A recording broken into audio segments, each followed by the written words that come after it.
Hello everyone, मैं अंकुर वावेले आप सभी का स्वागत करता हूं आपके अपने चैनल मैग्नेट ब्रेन्स हिंदी पर। मैग्नेट ब्रेन्स हिंदी एक ऐसा प्लेटफॉर्म है जो हिंदी माध्यम की कक्षा 7वीं से लेकर 12वीं तक का संपूर्ण पाठ्यक्रम बिल्कुल निःशुल्क में उपलब्ध करा रहा है। मतलब यह कि आपको यहां पर किसी प्रकार का कोई पेमेंट नहीं करना है, कोई सब्सक्रिप्शन परचेज नहीं करना है। सभी वीडियोज मिलते हैं आपको बिल्कुल निःशुल्क, वो भी क्वालिटी कंटेंट और बेस्ट फैकल्टीज के साथ। एक और बात की मैग्नेट ब्रेन्स के द्वारा बुक्स एंड ई बुक्स भी बनाई गई हैं, जिन्हें प्राप्त करने के लिए आपको डिस्क्रिप्शन में एक लिंक दी गई है। लिंक के माध्यम से आप एक फॉर्म को फिलअप कर दीजिएगा, आपको बुक मिल जाएगी। अब बुक कैसे मिलेगी और बुक क्या होती है, कैसी है, हम अपनी बुक के बारे में कुछ आपको जानकारी बता दें। क्या होती कैसी होती है ये तो बताने की जरूरत नहीं कि बुक कैसी है, बुक है तो बुक जैसी है। बुक की हमारी खासियत यह है कि हमने कंटेंट में कोई कंप्रोमाइज नहीं किया, मतलब कि कंटेंट वाइज आपको बुक अल्टीमेट मिलने वाली है। साथ ही साथ उसको हमने अलग अलग छोटे छोटे पार्ट में बनाया है। मतलब कि जैसे एक भाग हो गया थ्योरी का, दूसरा हो गया एमसीक्यू का, तीसरा हो गया मोस्ट इंपॉर्टेंट का, चौथा हो गया प्रीवियस ईयर में आए हुए प्रश्नों का। तो इस तरीके से बुक बनाई है ताकि आप कोई भी सब्जेक्ट की आपने बुक उठाई तो आपको अलग से ना ढूंढना पड़े कि बोले यार इस चैप्टर के हमें एमसीक्यू लगाना, वहीं दिए ना सारे, तो सब कुछ आप बहुत अच्छे से कवर कर सकते हैं। बात करेंगे कि इस वीडियो में हम क्या पढ़ने वाले हैं। तो इस वीडियो के अंदर हम बात करेंगे खाद्य सुरक्षा क्यों। आज खाद्य सुरक्षा क्यों, ये कक्षा 9वीं के अर्थशास्त्र के अध्याय 4 जो कि आखिरी चैप्टर भी है, भारत में खाद्य सुरक्षा, इसका एक टॉपिक है खाद्य सुरक्षा क्यों। तो आगे बढ़ते हैं और देखते हैं खाद्य सुरक्षा क्यों। हमने खाद्य सुरक्षा क्या है ये जाना था, परिचय भी देखा था। खाद्य मतलब खाने की चीजों की सुरक्षा हो जाना और उनकी आवश्यकता क्यों है। कई सारे गरीब लोग होते हैं जिनको 2 वक्त की रोटी भी नहीं मिलती है, उनके लिए व्यवस्था करना। अब बात आई है कि खाद्य सुरक्षा क्यों, वाई फूड सिक्योरिटी। तो समाज का अधिक गरीब वर्ग जो हर समय खाद्य सुरक्षा से ग्रस्त हो सकता है, मतलब ऐसा गरीब वर्ग जो है जो क्या है, खाद्य असुरक्षा से ग्रस्त हो सकता है, मतलब उसके पास खाने की व्यवस्था नहीं है, खाना कहीं से मांग कर लाया, कुछ किया तो मिल गया, हो सकता शाम को खाना ना बने। तो ऐसे कुछ वर्ग हैं जो खाद्य असुरक्षा से ग्रस्त हो सकते हैं, जिनको समस्या हो सकती है। परंतु ये तो वर्ग हमको क्या समझ में आ गया, कुछ एक वर्ग है गरीब वर्ग, तो इसकी व्यवस्था हम कर सकते हैं कि भाई ये ऐसा है, कर दिया हमने। लेकिन कभी भूकंप आ गया, कभी सूखा पड़ गया, कभी बाढ़ आ गई, कभी सुनामी आ गई, कभी फसलों का खराब हो जाना हुआ, कभी अकाल आ गया, ऐसा कुछ हो जाने से इन स्थितियों में, जिनको सबको आप राष्ट्रीय आपदाएं कहते हैं, अगर देश राष्ट्रीय आपदा से गुजर रहा है तो उस स्थिति में निर्धन रेखा के ऊपर जो रह रहे हैं, मतलब जो खाने की जुगाड़ कर सकते हैं अपनी, वो लोग भी खाद्य असुरक्षा से ग्रस्त हो सकते हैं, उनके सामने भी समस्या आएगी। तो सरकार को क्या करना पड़ेगा इन दोनों के लिए, मतलब जो गरीब लोग हैं इनके लिए परमानेंट व्यवस्था और कुछ ऐसी व्यवस्था करके रखनी पड़ेगी, चूंकि आप भगवान नहीं है, आपको पता नहीं है कब क्या होगा। तो आपको आपातकाल, मतलब ऐसी कोई समस्या आ जाए तो इसके लिए पहले से आपको तैयार रहना पड़ेगा, ताकि आप अगर कोई समस्या आती है तो इसकी प्रिपरेशन आपके पास हो, खाने पीने की चीजें आपके पास हमेशा बनी रहे। किसी आपदा के समय खाद्य सुरक्षा कैसे प्रभावित होती है ये हम जान लेते हैं। अगर आप प्राकृतिक आपदाओं में सबसे कॉमन आपदा मान लें, इसको सूखा कहते हैं, जगह जगह आती रहती है। सूखा का मतलब क्या होता है ना, कि जगह जगह ये आपको देखने को मिलेगी। तो सूखा का मतलब आप जानेंगे, है ना, जब बरसात होती है, जब भी बरसात होती है तो पानी आ जाता है। लेकिन कई बार क्या होता है कि वर्षा के टाइम पर बारिश नहीं होती है तो पानी की कमी हो जाती है, जल की कमी हो जाती है। उस स्थिति में हमारे पास जल नहीं होता कि हम खेतों में सिंचाई कर पाए। जब खेत में सिंचाई करने के लिए पानी नहीं होता, लोग पानी के पीने के पानी की समस्या से भी जूझ रहे होते हैं, तो उस स्थिति को कहते हैं, वो स्थिति कहलाती है आपकी, उसको सूखा कहा जाता है। ये सूखा आपको जगह जगह देखने को मिल सकता है। क्लियर बात। तो आप देखें जगह जगह मतलब क्या है, अलग अलग राज्यों में, है ना। कहीं आप देखें कई सारे राज्यों में क्या होता है, कुछ इलाके में बारिश हो गई, आपने सुना हुआ कोई बोले मध्य प्रदेश के 15 जिला सूखा घोषित, उत्तर प्रदेश के 25 जिले सूखा घोषित। सूखा घोषित का मतलब क्या होगा, तो अलग अलग जगह पर जब वर्षा प्राप्त नहीं होती है ना, क्या वर्षा प्राप्त नहीं होती है, मतलब कि क्या कहते हैं, बारिश नहीं होती है, तो उस स्थिति में क्या होता है, जल की कमी हो जाएगी। और जल की कमी क्या करेगी, क्योंकि ये जल जो होता है उस जल का उपयोग आप किस में करते हैं, सिंचाई में करते हैं। सिंचाई किसकी करते हैं, सिंचाई बोले तो सर खेत की कर देते हैं, अपनी थोड़ी करेंगे, खेत की सिंचाई कर देते हैं। और सिंचाई से क्या होता है, अगर आपके यहां सिंचाई की व्यवस्था अच्छी है तो उत्पादन आपका ठीक होगा।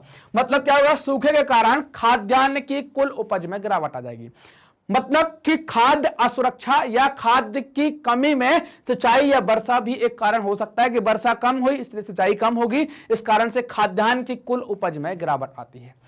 कहां आती है, खास तौर से सिर्फ सूखा प्रभावित क्षेत्रों में। तो वहां के लोगों के लिए समस्याएं आना स्टार्ट हो जाती हैं, कि भाई उनको कुछ दिक्कतें होना स्टार्ट हो जाती हैं। देखिए खाद्य की कमी क्या हो गई? तो खाद्य की कमी होगी तो सीधे तौर पर खाद्य की कीमतें बढ़ जाएंगी। मतलब मान लीजिए कि आपके पास 4-5 बोरा गेहूं है ना, क्या है, सिर्फ 4-5 बोरा आपको गेहूं देखने को मिल रहा है, 4-5 बोरी में आपका सिर्फ गेहूं रखा हुआ है बस, है ना, इसके अलावा नहीं है। एक और ये रख देता हूं मैं यहां पर, मान लो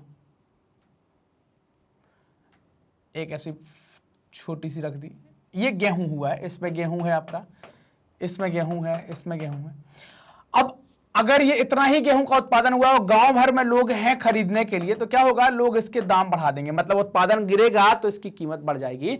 मतलब खाद्य की कमी क्यों हो गई? क्योंकि सिंचाई की व्यवस्था नहीं थी, मतलब क्या पड़ गया था, सूखा हो गया था, सूखे के कारण सिंचाई नहीं हुई, खाद्य की कमी हो गई, तो क्या कर देगा है, कीमतें तेजी से बढ़ा देता है, कीमतें बढ़ जाएंगी।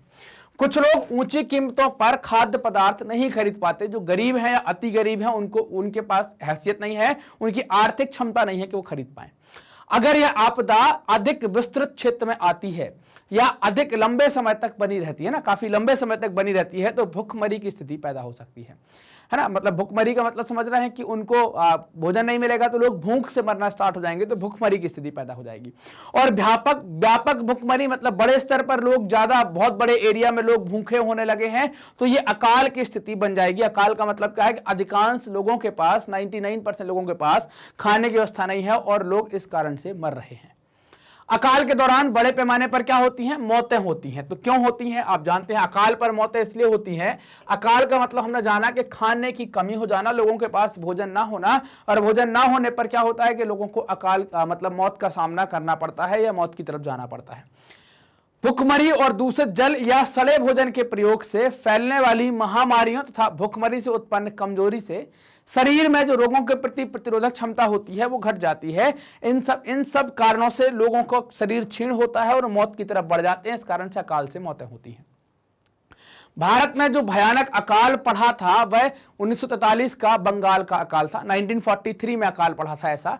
इस अकाल में भारत के बंगाल प्रांत में लगभग 30 लाख लोग मारे गए थे। अब आपको जानना है, क्या आपको मालूम है कि बंगाल के अकाल से सबसे अधिक कौन से लोग प्रभावित हुए थे? तो आप समझिए, अकाल से कौन से लोग प्रभावित होंगे?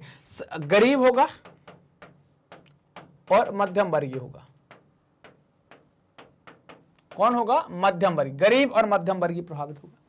चावल की कीमतों में भारी वृद्धि हो गई, क्योंकि बंगाल में चावल मुख्य खाद्यान्न फसल है, तो चावल की कीमतों में भारी वृद्धि हो गई क्योंकि चावल कम मिल पा रहा था। मजदूर, मछुआरे, परिवहन कर्मी और अन्य अनियमित श्रमिक सबसे अधिक प्रभावित हुए। इस अकाल में सबसे अधिक वही लोग मरे थे जिनको हमने गरीब और मध्यम वर्गीय के अंतर्गत डाला है, उन्हीं की मौतें होती हैं। एक टेबल है, सारणी है, बंगाल प्रांत में चावल की उपज आप देख लीजिए 1938 से लेकर 1943, और अगले पेज पर भी हम देखेंगे आगे। तो उत्पादन की बात की गई है, आयात की बात की गई है, निर्यात की बात की गई है, और कुल उपलब्धता की बात की गई है। निर्यात तो भूल ही जाओ, हम भेज तो रहे नहीं है, एक जगह भेजा है हमने 1 लाख टन, बाकी तो आप भूल जाओ क्या है। मंगा जरूर रहे हैं। आयात की बात की गई तो आप देखें 1938 में हमारे यहां पर कितना उत्पादन हुआ? 85 लाख टन का।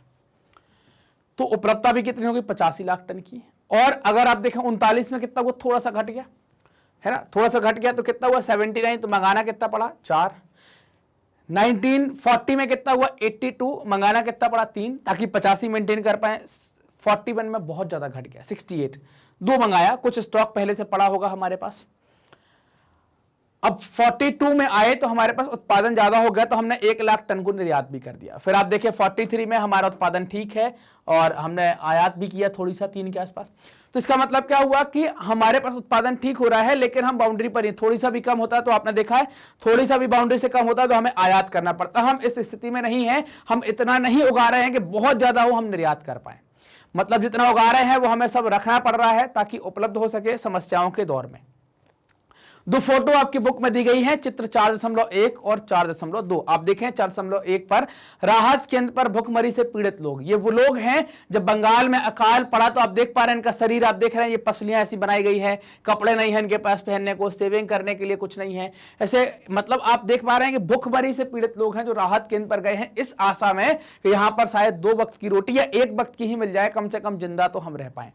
एक दूसरी फोटो यहां पर आप देख पाए 1943 की है ये, कि बंगाल के अकाल के दौरान पूर्वी बंगाल के चटगांव में गांव छोड़कर लोग जाते हैं। ये अकाल की स्थिति है। 45 की स्थिति आपने देख ली, अब ये 43 की है। यहां पर क्या है, यहां पर भी आप देखें कि सब लोग कितने कमजोर दिख रहे हैं। इसकी भी पसलियां बना दी, इसकी भी पसलियां बना दी है, बच्चा भी कमजोर है, इसके चेहरे पर भी देखो आपके सब मुरझाया हुआ चेहरा है। तो अब ये लोग क्या, अकाल की स्थिति में खाने की व्यवस्था कुछ है नहीं, तो गांव छोड़कर कहां जा रहे हैं, ऐसी जगह जाएंगे जहां पर कुछ खाने पीने की जुगाड़ हो सके, कुछ काम धाम मिल सके, ताकि परिवार का हम पालन पोषण कर पाए। तो अकाल क्या करता है, अकाल भुखमरी पैदा करेगा, उससे मौतें होंगी, साथ ही साथ गांव से लोगों का पलायन भी होगा शहरों की तरफ या दूसरे गांवों की तरफ जहां पर अकाल नहीं हो या जहां पर खाने की कुछ चीजों की व्यवस्था हो। समझ में आई बात। भारत में बंगाल जैसा अकाल जो है वो दोबारा कभी नहीं पड़ा, जो बंगाल में पड़ा था वैसा अकाल दोबारा नहीं पड़ा। लेकिन एक बात चिंता की है, चिंता का विषय क्या है कि आज भी अकाल जैसी स्थिति व्याप्त है। भूख के कारण कुछ लोगों की मृत्यु भी हुई है। मतलब आज भी इतने समृद्ध होने के बाद भी कई सारे लोग ऐसे हैं जो भूख के कारण है, जिनको मतलब खाने की उपलब्धता नहीं होती है, उसके कारण से इनकी मौत हो सकती है या मौत होती भी है। प्राकृतिक आपदाओं एवं महामारियों के कारण भी खाद्य में कमी आ जाती है। वर्षा हो गई बहुत ज्यादा या वर्षा नहीं हुई, ओला गिर गया, अतिवृष्टि अनावृष्टि ये सब हो जाना, इनसे भी आप समस्या आती है, साथ ही साथ महामारियों से भी। उदाहरण के लिए आप अभी वर्तमान का कोविड-19 का प्रभाव देख सकते हैं। कोविड-19 का विपरीत प्रभाव पड़ा, उसने कितना नुकसान पहुंचाया, उत्पादन में भी, खाद्य की कमी में भी, सब चीज में। लोगों के आवागमन तथा वस्तुओं एवं सेवाओं पर प्रतिबंध लगाया गया, जिससे आर्थिक गतिविधियां प्रभावित हुई। कोरोना में आपने देखा था, कोविड के समय। अतः किसी भी देश में खाद्य सुरक्षा आवश्यक होती है, ताकि सदैव खाद्य की उपलब्धता सुनिश्चित की जा सके, ताकि हमेशा क्या हो, लोगों के पास तक खाना उपलब्ध कराया जा सके। तो ये टॉपिक हमने देखा कि भाई क्या है, कैसे हम खाद्य सुरक्षा पर बात कर रहे हैं, क्या होती है, ये सारी बातें हमने जानी। मैग्नेट ब्रेन्स अपनी हाई क्वालिटी एजुकेशन, साथ ही साथ मुफ्त शिक्षा के लिए भी जाना जाता है। मतलब आपको यहाँ पर किसी प्रकार का कोई पेमेंट नहीं करना है। सभी वीडियोस आपको बिल्कुल निःशुल्क उपलब्ध कराए जाते हैं, जिसके लिए आपको ना तो कोई पेमेंट करना है, ना कोई सब्सक्रिप्शन परचेज करना। हम क्या क्या उपलब्ध करवाते हैं, तो ये हमारे टॉप कोर्सेज हैं जो हम आपको उपलब्ध करवाते हैं। स्कूली शिक्षा से लेकर कॉम्पिटिशन तक के सारे वीडियो आपको मिलते हैं बिल्कुल निःशुल्क। ये वीडियो आप प्राप्त कर सकते हैं हमारे ऑफिशियल यूट्यूब चैनल, हमारी वेबसाइट www.magnetbrains.com और हमारे एप्लीकेशन, जिसे आप प्ले स्टोर से डाउनलोड कर सकते हैं। हमने कुछ बुक्स एंड ई बुक्स भी बनाई हैं, जिनको प्राप्त करने के लिए आपको डिस्क्रिप्शन में एक लिंक दी गई है, उस लिंक पर जाएंगे, क्लिक करेंगे, फॉर्म को भर देंगे, बुक आपको मिल जाएगी।